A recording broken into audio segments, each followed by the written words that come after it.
And welcome back to the Schooner Pod. I'm your host, Bobby Howard. With me, we got Ty, we got Jameson, and we are back refreshed from the bye week and ready to talk some Sooner football. The Sooners start another championship November campaign. And folks, this is just as tough as it's ever been. Straight off the bat at Baylor in Waco. Big nude Saturday. But before we dive into that, Jameson, Ty, I gotta ask, did y'all have a delightful bye week? Did you go apple picking or, any relaxing behavior? No, I did not go apple picking, but the bye week is extremely needed for me in my relationship because as this is now NBA is on, the majority of the nights, and then we've got NFL football Sunday, Monday, and Thursday, and then football all Saturday. I'm probably more utilizing a potato whenever it's this time of the season.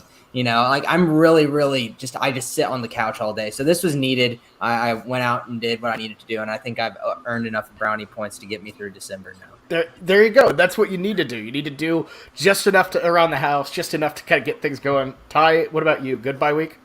Yeah, it was. It was, it was kind of nice just to not. I took sort of a total bye week.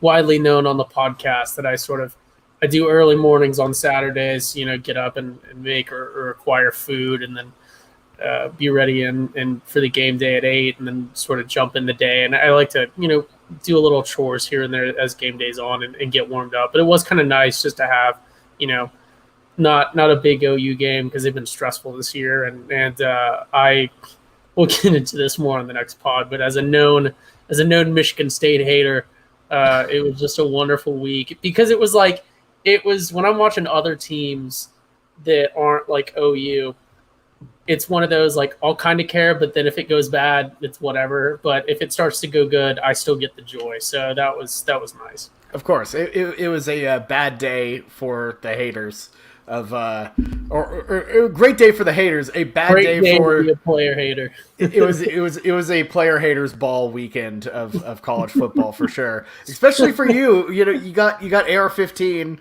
didn't even play because he hurt himself dancing. Here's my thing, Bob. You keep on saying. I was going to say I love when I drop a super cold take, but then just a freak act of God comes in and proves it right. Incredible stuff. Why do you keep on saying that he's the big AR-15 hater? I was the one who initially was starting it versus Blake, and then Ty hopped on because we were both together. Both of us here. Yeah, but Ty also said he was basically the same as Felipe Franks. No, but that was ridiculous. But I got committed to a storyline, right? 100% honesty. I said that he reminded me of Felipe Franks as an insult to both of them. But then you guys jumped on me so much that I had to commit to this storyline that Felipe Franks was a good quarterback, which he's objectively not. He's just better than AR-15. You just had to double down on it. We'll save that for the next podcast. For sure. We'll get to all that on the weekend spread. But we're back. We have football, and like I said, this is the toughest stretch of the season by far. Baylor did lose on Saturday, but they're still ranked. They're still going to be top 15. Maybe I don't know about that one actually. They're a good team. I think they're 18 in the AP, right? Yeah, they're in the low teens. So this is a tough game. This is the toughest team OU's played by far this season, I would say. And Waco, I don't know if 11 a.m. might not help their crowd much, but they're the Baylor Bears are a very capable team with a very capable offense, and it's led by one Gary Bohannon with a G, spelled in the most inconceivable way possible. Jameson, what do we need to know about the quarterback of the Bears? Yeah, I've been saying on the weekend spread a lot with Blake this year that I've really enjoyed watching him. And I think that, he's mobile, but that's not what he is. He's got a really good arm, and he's got really good accuracy and a great spiral. Honestly, that has impressed me from the beginning of the season. But from what I saw last week in that TCU game, I saw a lot of weaknesses. He threw 2 interceptions. He wasn't really hitting a lot of his guys. This made me feel a whole lot better because coming into this game, he was 14 of 20, only missed 6 balls, but just by the eye test, I wasn't as impressed as I had been with him in the beginning of the year, and especially against one of the worst defenses in the Big 12 in TCU, made me feel a little bit more confident with our secondary obviously being so discombobulated as they usually are, that we could at least have a shot versus him. But he's still very talented and he has some weapons around him. Yeah, don't get it twisted. This Baylor team is still very good. They're still dangerous, and they're going to be looking to bounce back. They still have a Big 12 championship they could potentially make, but they got to win. So, Ty, before the season, we were the captains of the Baylor haters ball. I would say you though. You picked them last. Have you been impressed? You picked them below Kansas. Have you been impressed with the Bears this season? And what have you seen? Have you? Obviously, you don't think they're the worst team in the Big 12 anymore. But what have you seen out of them this year that might have surprised you? So I will say, right, they already have 2 losses. Conceivably, they could lose their next 3 regular season games and then also lose their bowl game, and would that be like 7-6? So, that wouldn't be 6. No, but yeah. So I don't. They only have 2 more games. There's 2 more games left. Do they? No, they don't. Yeah, they play us then K-State, and then Texas Tech. Oh shoot, they do play Texas Tech. You're right. Yeah. Dang, yeah. Google wasn't loading. Yeah. Lone Star Shootout or whatever they call it. Yeah, but no. So the butt bowl. Yeah, the thing about Baylor is they are definitely, with the way that OU's been playing, they're a dangerous team. They're a dangerous team to an OU team because they're going to come out, they're going to give us their best shot, like everybody always does. There's still that big storyline there, that big hatred. We've been struggling. They just came off a big struggle, which I will say, and Bowden Blake's more educated to speak on this, but Baylor TCU is sort of like a OU Texas in that it maybe doesn't necessarily matter too much. It's a big, super close rivalry game, and crazy things can happen either way. But it's definitely not good for us at all that they lost last weekend, because it dings our strength of schedule no matter what we do. And God forbid, knock on wood, we falter here. That's going to be a big ding. So yeah, I was pissed when they lost. So yeah, it was. Sorry, yep. No, that's a reasonable. That's what you have to be as an OU football fan. You got to be a fan of your opponents as well, or you got to be, especially when we're in the Big 12 and we're having a fight for strength of schedule. We got to be fans of the teams that have a shot. And I mean, that's the biggest problem with the Big 12 is it becomes just this massive mosh pit towards the end of the season, where in most years you don't have like 2 really good one-loss / one undefeated team and then a bunch of one-loss teams. You just have like a bunch of 3-loss teams that beat up on each other, and then you lose to a random TCU team that just came out of nowhere with freaking Chandler Morris. So 461 yards, Bobby, of Chandler Morris. I'm just glad we didn't. I'm just so glad we haven't had to play him. That would have been infuriating if we have to run into Chandler Morris this year, but we don't, which is great. And look at Iowa State, like they went off to Morgantown and got beat a couple weeks ago. It's tough, and it's really been screwing with our strength of schedule, and it definitely stings, but you do what you can and you beat who's in front of you. But so let me ask you this, Bobby, and Jameson as well, just as a segue.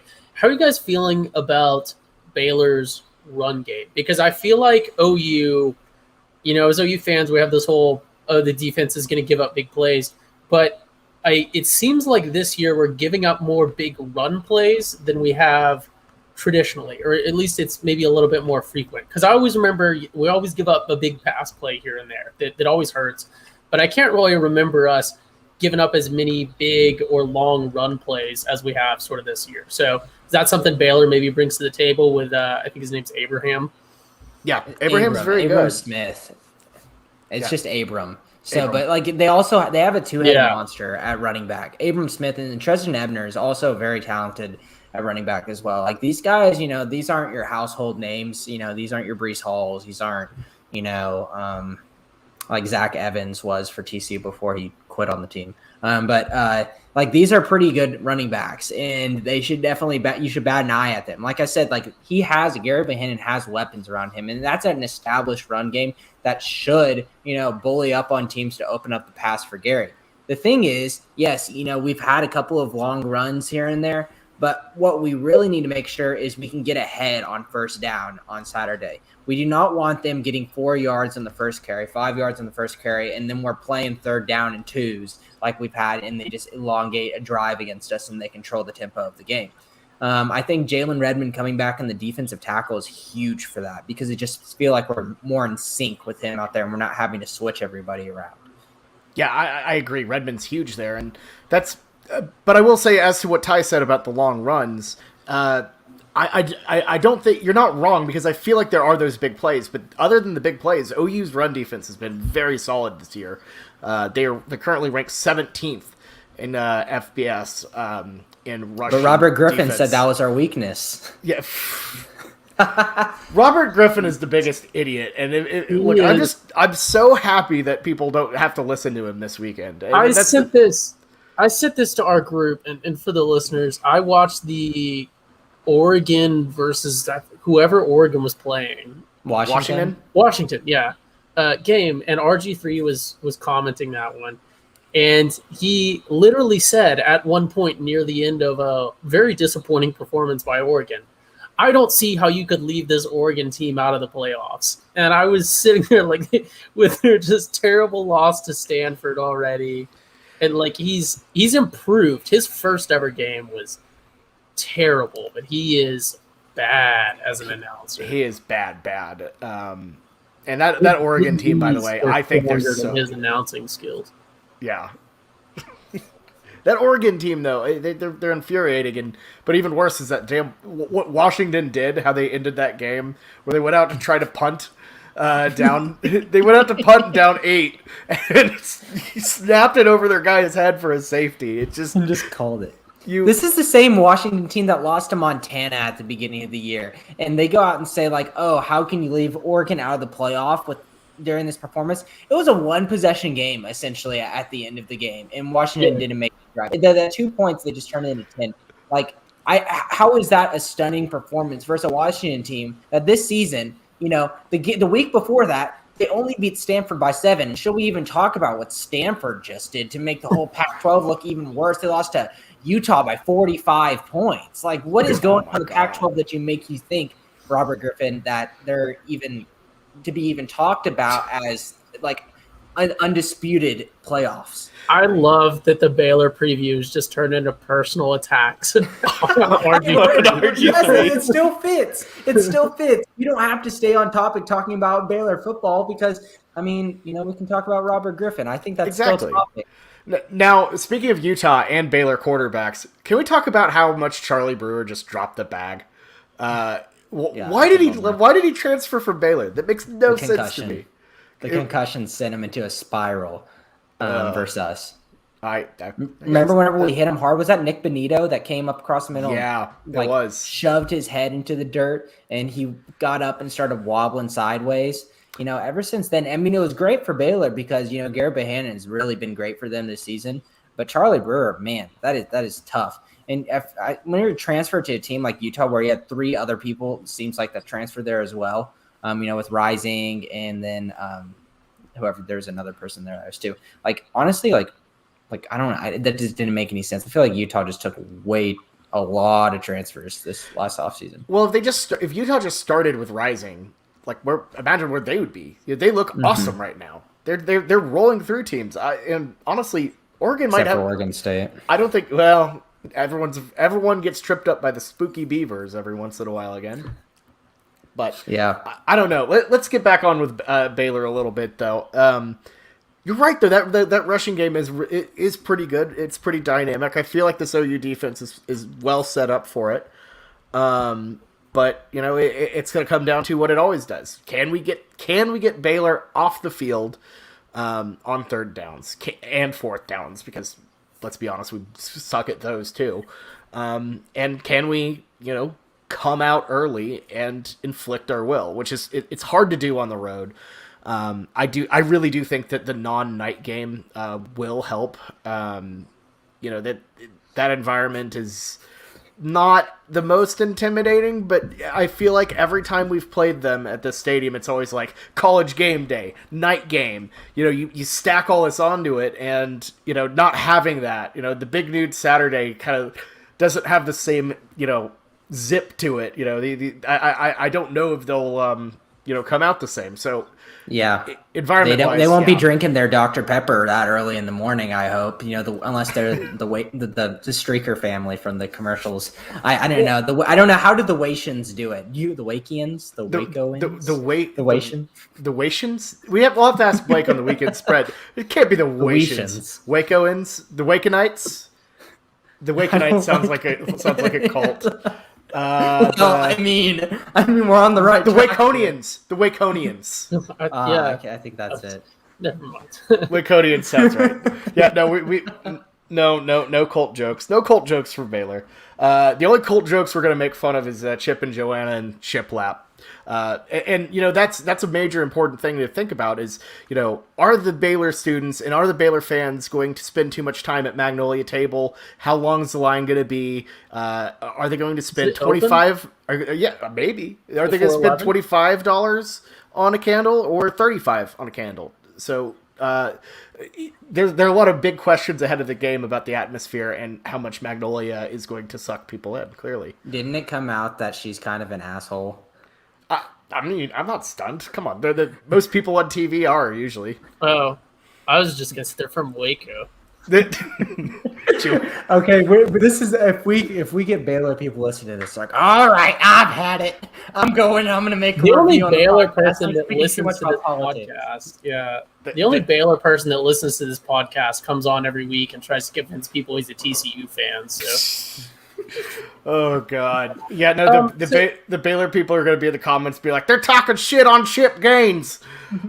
Yeah, but I do think to kind of get us back on track, and segue us into one of the other things we talked about talking about. Baylor potentially is going to be a team that we might have to see again in December. Not to be presumptuous from the OU side, but I feel like when that's the reasonable opinion, we're leading the Big 12. The presumed outcome is that we're going to face this Baylor team or potentially an Oklahoma State team. So how are you guys feeling? I know we haven't even played them yet, but how are you guys feeling about the likelihood? And then how worried would you be if we were to face this Baylor team again? James, I'll let you go first. Yeah, I think it's kind of hard to say because I want to see, obviously, how our team defense meshes up versus their offense. I think their secondary has absolutely shown that they can get blitzed. And just Chandler Morris throwing for close to 500 yards and then 70 on the ground. I mean, Caleb Williams coming in as a true freshman made the guy transfer. I mean, Chandler Morris pretty much knew that he had no shot with this guy coming in. And he is a high schooler, didn't even get to play senior year of high school. Like, that's how good this guy is. So I'm not saying he's going to put up 460 yards and 70 on the ground, but it shows you that I'm not worried about our offense. Obviously, that's been a long story with our defense. The way they're set up, like I said, if they can get ahead of us in the run game, it's definitely concerning. But the way Gary Bohannon played last week, it makes me feel a little bit more optimistic that I think we can handle this game. Yeah, and I would probably put Baylor lower on my list of teams I'd be worried about playing twice, just because I think of the teams, of the three feasible teams you can play in the Big 12 championship, Iowa State, OSU, and Baylor. Baylor has the worst loss by far of those. That TCU performance is the worst performance I've seen out of them. Who are you scared of the most, though? I was going to ask you that same question as well. I think it's OSU. OSU should have won that game. Noted OSU shill, Bobby. OSU, of course, yeah, Bobby. No, yeah, clearly. No, I think Oklahoma State. Iowa State's a tough team to beat on the road in Ames, and they got absolutely screwed on that spot. That their defense is something we haven't seen. That is just completely unique in the Big 12 in terms of quality. And Spencer Sanders, while yes, he looks like garbage, we made Jason Bean look like RG3. So it doesn't take a lot to move against a bad version of our defense. I don't think our defense will be that bad. We're getting healthy. Delaire and Turner Yell, MVP, by the way. Defensive Player of the Year, clearly lock for the Big 12. He does actually really bring quite a lot, and having Redmond come back and the potential to have Woody Washington play as well changes that calculus in terms of stopping our defensive issues. But OSU just a little bit more dynamic than Baylor and Iowa State. So Ty, what about you? Are you worried about playing Baylor back to back, or which of the three would you be least interested in playing? I think Baylor of the three is the least likely that we would face again. Just because, again, how terrible they've been against, or how terrible they were against TCU. Just haven't seen that level of disappointment from Oklahoma State. But I will dip where you dodged here with your who would I be most worried about facing again. For me, it would be Iowa State, just because I know they've really, really underperformed this year. But Oklahoma State is Oklahoma. Lincoln Riley has Gundy's number. Bob Stoops had Gundy's number. They are the little brother. I understand if it was any team but Oklahoma, and you're talking about a 2-game series, I would probably say that OSU was the biggest threat. But Iowa State has always, in recent history, overperformed expectations against OU. Which, I mean, that their wins over us have been, or their performances against us have been, evidence of that. It's been upsets. They're good, but they're not expected to win, and we're generally favored against Oklahoma State as well. But just something about they have us figured out much better than Oklahoma State does. So I think even though they've been underperforming this year, that could be a sneakier second game for us, I think. Yeah, especially, other than Kansas State, Iowa State by far has our number. As close to having our number as you can get. Jameson? Mm-hmm. Yeah, here's my thought process on it. So if you're thinking of who is likely to play us again, you got to think of the losses in the Big 12. And Iowa State has 2 losses in the Big 12. Baylor has 2 losses in the Big 12. Oklahoma State only has 1. So hypothetically, if we're going to play in Iowa State or Baylor again in the Big 12 championship, we probably would have lost to them. And that is obviously something to be concerned about. But if Oklahoma State wins out, which their last I looked, their schedule is not too difficult other than us. Let me. TCU yeah, you got it, Bobby. TCU at home and at Texas Tech. Before finishing out, which should be Baylor, good for them. Bedlam. Yeah, that's a good run. I'd be worried about Chandler Morris, but that doesn't really travel. Mm-hmm. You know what I mean? He's a talented quarterback, and we knew that whenever we saw him in the limited time that we saw there, but still the defense should be able to handle them. My thing is, overall, though, yes, I think Iowa State is what would worry me the most if we had to play them again, because Oklahoma State's defense is very good. It's very respectful, and we should definitely take note of it. But I think that a team is going to beat Oklahoma if they control the pace offensively and chip away at us. Just think what Jason Bean did and take it up an extra level and do it for 2 halves. The offense of Kansas was winning that game. Yes, their defense was stopping us, but we weren't getting as many possessions. Breece Hall and Brock Purdy can do that. They've got Xavier Hutchinson, who's one of the better wide receivers in the conference. And he's been showing out this year. They've got 3 weapons all across at all 3 levels of the offense. And now Oklahoma State, I don't know if I can say that about them. I understand, Presley has been really good this year, but he doesn't scare me as much. He's a very, very talented quarterback. Very talented wide receiver, but Xavier Hutchinson is a guy that just seems like one that would hurt OU in the past and will hurt us in the present. Yeah, definitely. And how about, before we move on, how about those 3 games being our last 3? Mm-hmm. It's perfect. It's big. Yeah, quite the gauntlet. I think I really want to make this point be known, because we're recording this on Monday, so we don't have the CFP new rankings. But everyone's saying, okay, the Baylor loss does hurt our strength of schedule. It does. But I think that disrespectful ranking from the committee is not because like our strength of schedule. It's our current strength of schedule that we've already done. And they're kind of they're putting into part that, these last 3 games is going to up our strength of schedule so much because we've played absolutely nobody with any kind of street cred right now. But whenever we play these 3 teams, even if all of the teams we play for the rest of the year lose their games, they're going to be the best teams that we played all season comparative to everybody else. So I think it's extremely, important to think about that because it's not like I'm part of the clan for sure that if we win out, we're in. I really do. Because the way everyone's set up. You're absolutely right. No. There's no way they leave out a undefeated conference champion Oklahoma. Especially with this run, it just doesn't happen because we not only do we have these 3 very good opponents, but then we have to replay one of them. So that's obviously massive. We would have a very strong strength of schedule and record. Even if we continue to win by like 10 points, that would look a lot better in these games because then you could make the playing down argument for our opponents when we've performed, equally as well against some better opponents. So, yeah, I don't in undefeated Oklahoma, especially now, you have the Michigan State people lost, and then that wasn't even their most difficult game. They got to play Ohio State and Penn State in reverse order of that coming up. So out of the people in front of us, there's no way in undefeated OU gets left out at all.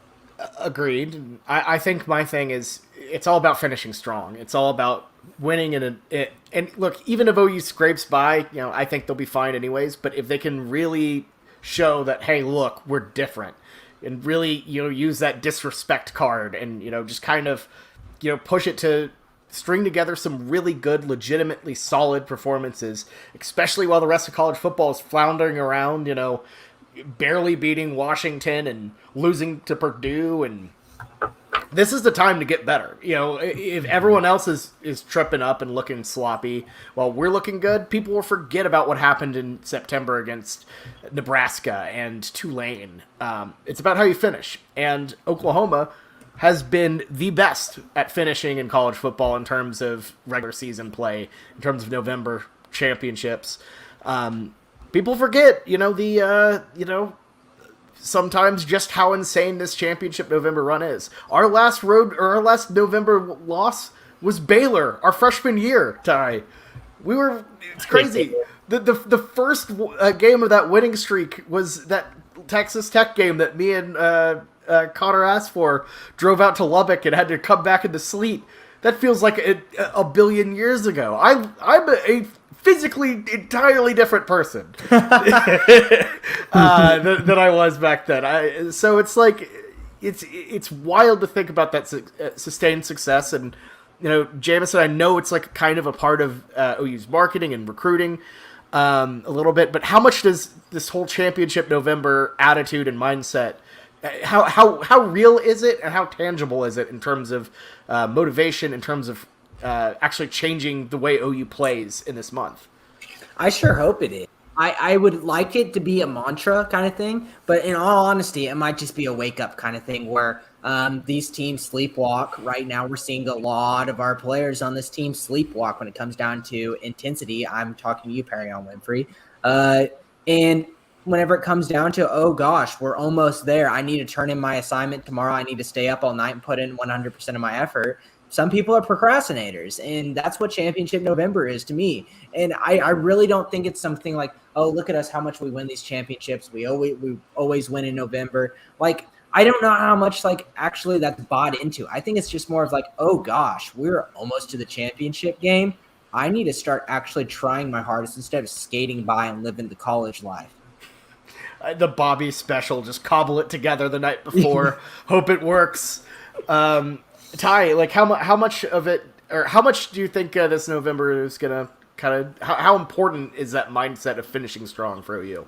Yeah, so, obviously finishing strong is of the utmost importance, but I sincerely believe, and there's a lot of, don't ask me to quote it. If somebody's going to call us on this, we'll post on the Instagrams later, but there is a lot of evidence that in sports psychology, I'm sure, but in other fields of psychology, specifically with young men around the ages of the guys on our team, of how important just believing that you're going to win, believing that, you're going to go out there and put in the work, because you can't believe that you're going to win by just doing whatever, but believing that you are unstoppable and just mentally going out there and going, everything I do is going to work. If anything messes up, it's whatever, have the Baker Mayfield chip on the shoulder attitude.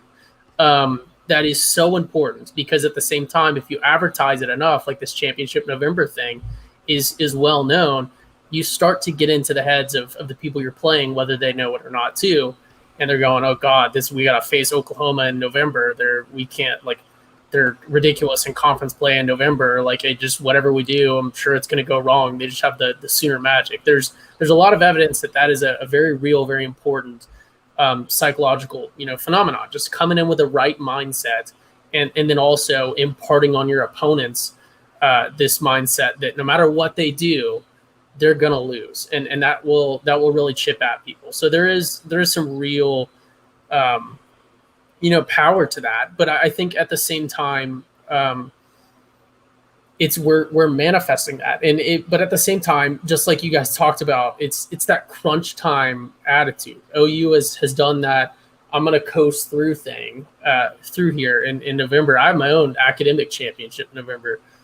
Really, we don't win championships. We get 70s, but it's where you go on canvas for the first time in the semester. You realize you have a 34, but you got a lot of exams and stuff, and then you just start chipping away, and you get up there to that 70, and then ride through. And I think that's more or less what Oklahoma football does. We just kind of coast through, drop one here or there, and then we get to that championship November. Maybe in Jameson's situation, maybe we're talking about like, oh God, I have a 97. I need to ship this up to a 98. But I was a master of the 89.5, Ty. I would like you to know that. But let me talk to you on the sports psychology thing. There's actually a thing called Dotson's scale of performance anxiety. And if you're overly too confident and you believe in yourself and you're not anxious at all, that is lower. So think of it's like a bell curve, So you want to have just a little bit of anxiety, but just enough confidence. And if you're way too anxious, you're not going to perform. If you're way too confident, you're not going to perform. But if you're right in the middle, that's the perfect meet. The problem is, like you said, I think our guys have been way too confident. They believe in their abilities way too much. They feel like they can skate by. They don't feel anxious showing into Lawrence, Kansas on a dreary 11 a.m. morning. November comes around, your deadline comes around, your test, your finals, Ty, and you're like, oh God, I need to pick it up. I feel very confident in myself. I know I'm a great player. I was getting first round, second round draft grades, but I haven't felt this need to until now. So then you kind of even out. Well, and I also wonder, like, psychologically, like, if that's been an issue for OU in the past, because think about it. Like, they've gone... It's kind of a good and a bad situation, because every time they get down really big, they're like, okay, we have the belief that we can come back. We've done it before. But at the same time, that leads them to getting complacent and getting, down 3 touchdowns to Texas. Well, I think also more important, what I was getting at is, more importantly, it's imparting that, that knowledge on your opponent, that you're coming into this, you're going to lose. It doesn't matter what you do. It doesn't matter. You can get up by 21 points. You think you're safe, which, we've done this year. You're going to lose. And that's a very, very important, thing. Look at the entire second half of the Cowboys game yesterday, unfortunately. And I say this as a Cowboys fan, but every one of the players, the second that ridiculous punt call was called, nobody cared. Nobody on the Cowboys cared. They were down 19-0, and every single one of them was defeated already. And, so. It's so much of it is a mental game for sure. Anyways, let's kind of wrap this up a little bit, our championship November talk. Jameson, what is your favorite OU performance in a championship November game? Basically from from November 2014 all the way on to, I guess it would be Bedlam last year. Yeah, mine was the first thing that came to my mind was Bedlam 2017. I thought that was an absolute electric atmosphere in Stillwater. Atmosphere. Yeah, so smart. But it was an absolute shootout, 62-52. Both quarterbacks, Baker Mayfield and Mason Rudolph, threw 5 touchdowns. It was back and forth. I was sitting by myself as an OU fan in the OSU student section. I have so many great memories from that, and that's just your classic, Big 12 game. And man, was it hostile. And I just loved that game. And that was a really big time season for OU, obviously. Let's not talk about 2017 too much, but overall, that was, when we were starting to peak. We're getting close to our, this is OU and Baker Mayfield, and we could have something here. Absolutely. Yeah, that was a classic. And, anytime you have a duel in Stillwater, it's incredible. And, I think if you had to power rank them, a lot of them would be those great games in Stillwater. Ty, what about you? Yeah, so I kind of had one in mind. Then I wasn't paying strictly attention to sort of the left-right time boundaries we set. I'm going to break them because it's such a good game. I understand it's maybe not technically part of the streak, but only by a little bit. Just like Jameson said, those odd years of Bedlam, that's when we play in Stillwater, is the odd number years. 2013, because it's just a Sooner Magic game. It's a Sooner Magic game. That's the year that we had the money cut trick play touchdown. We had the Oklahoma State male cheerleader trying to trip. I believe it was Blake Bell or someone. It was Eric Stryker.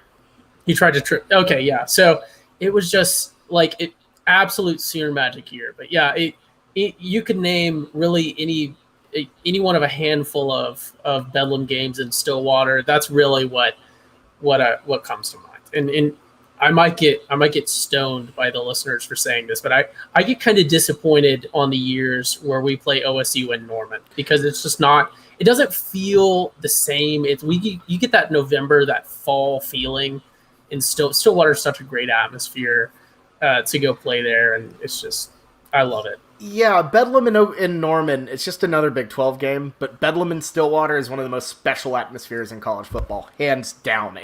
That is where the rivalry exists. It flourishes. It thrives. It is one of the greatest. I love it. I love it. Mainly because I love going in as a bad guy. Jameson and I have experience with that one in that exact 2013 year, for sure. But I'm going to close mine. I'm going to give mine, and I'm going to break from the Bedlam talk a little bit, and I'm going to go with the Jalen Hurts year, 2019 Baylor performance. Good. I'm glad someone said that one. One of the craziest OU games I've seen in my life. An insane comeback, just one for the ages. Had Bowden Blake right there chirping the whole time, because he just loves seeing OU fall apart. Oh my god! But it is, on the road in that environment, OU was just dead in the water, making that comeback, largest in school history. That was just incredible, and you can go down the list.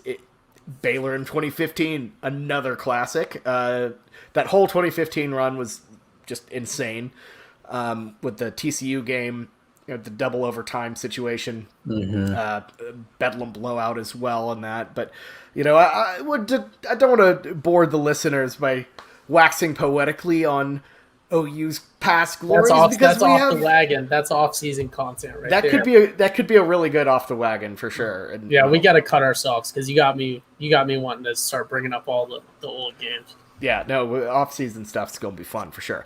So let's wrap this thing up. Injury talk. So with the bye week comes rest, and with rest comes who's injured? I'm good. Well, not you. My knees kind of been swelling today. Jameson's down. I picked up a bad Beersby injury, last tailgate. Mainly the status of Woody Washington, and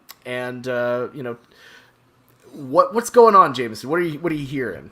I'm not hearing much. I mean, it's just the press conference. I know what his injury is, and it seems like he could, with the timeline, he could come back for this week, but it looks like they haven't ramped him up into practice yet. So what Lincoln Riley said in his press conference, that it would be an absolute stretch if he or Theo Weiss played.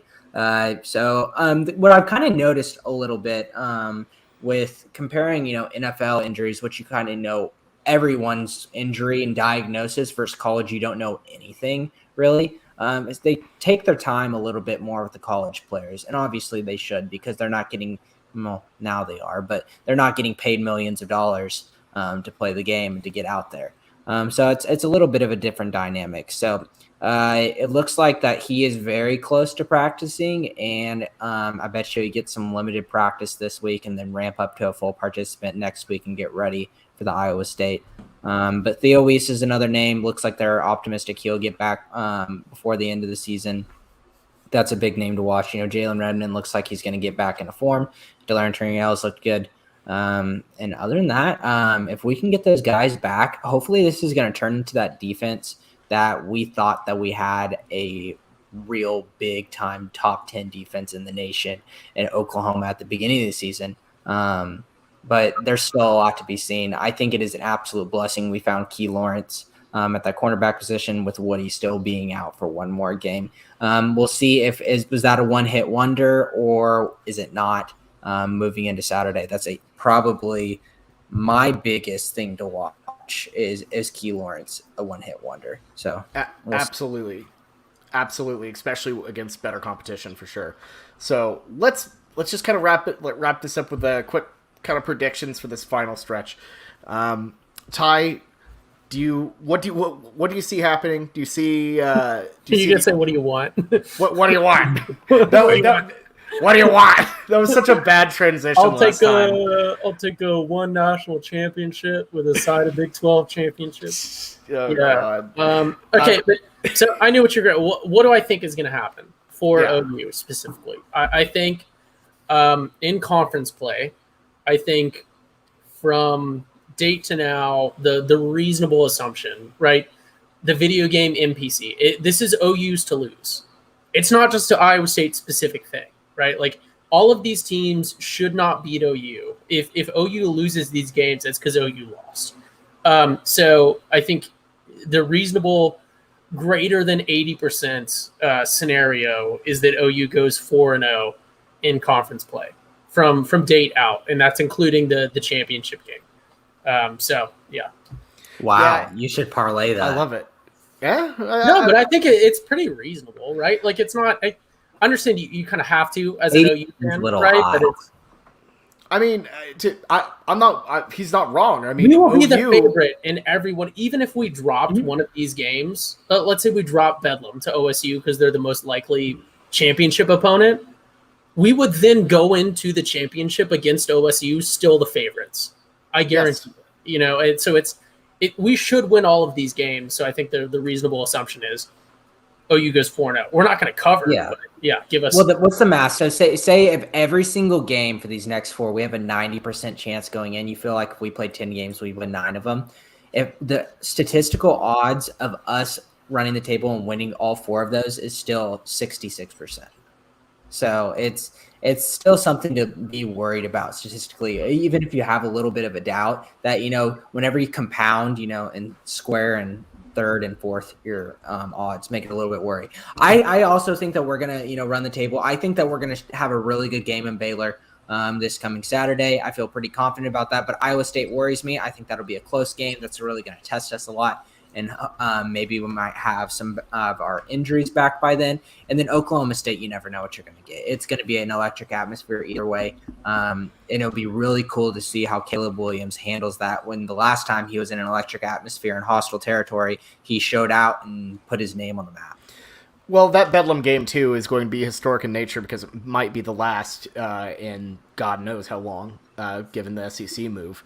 So it's going to be one of the craziest environments ever, but I think I'm with Ty. I think it's a reasonable assumption to think OU wins out because that's just what they do. They win Big 12 championships and they win the games that matter at the end of the year. They find a way to play their best ball at the end of the season. It might not be pretty. It might get tough at points. I feel like the Big 12 championship is always tight, other than that one TCU one. But I think it's a very reasonable assumption to think that OU finds a way, wakes up, and it gets better. And we'll see. every streak is every streak lives to be broken. It lives to die, and hopefully that's not the case here. Wow, way to get all morbid on us. Yeah, that was a terrible ending. And let's end our podcast. Bobby, you got any last thoughts? That's what I thought. told you guys this that Bobby is Schooner an pod. OSU sleeper agent. I'm not an OSU sleeper agent. I didn't mean to be foreboding. You gotta build it up. Let's get excited. Ty, did you get access to the Instagram? I did not. Oh, that's a bummer. I'm Bobby. Can you send that to him? I'm gonna be sending. So just read the password on air. As a special perk to our live viewers, we're gonna give you access. It's the community Instagram. What can whatever go wrong? you're gonna post, listeners, can't be as bad as the thing that I was gonna post that got my access pulled. So. Oh man. Well, that is the end of our Baylor preview. We didn't talk about Baylor that much, but we had a good time for sure. Worry about Tyquan Thornton. That's your biggest player to watch, wide receiver. We didn't even mention him the entire. We didn't even mention their defense, which is pretty good. I talked about their secondary. That's true. We talked about the secondary. Baylor's defense is good. They've only allowed 30 points one time, and it was last week against TCU. We should have shouted. There you go, defense. We should have shouted them out at the start because none of them are listening by now. But shout out to the OU Club of Atlanta, Schooner Pod, #1 official podcast of OU Club of Atlanta. Always Greatest Delta Hub city in all of America. We got to get off this podcast before I say peace up, A-Town down. Anyways, I just said it. All right, James and Ty, thanks for popping on the pod. Always fun. We're gonna be. This is gonna be a fun run, everyone. So End it. We're ending the podcast now. Good night, everyone. Have a good week. Make sure to keep an eye out for the weekend spread coming out on Thursday, and we'll see you throughout this this final run of OU football. So have a good week, Boomer Sooner, and beat Baylor. Boomer Sooner, Jesus. Oh, Boomer Sooner, Jesus.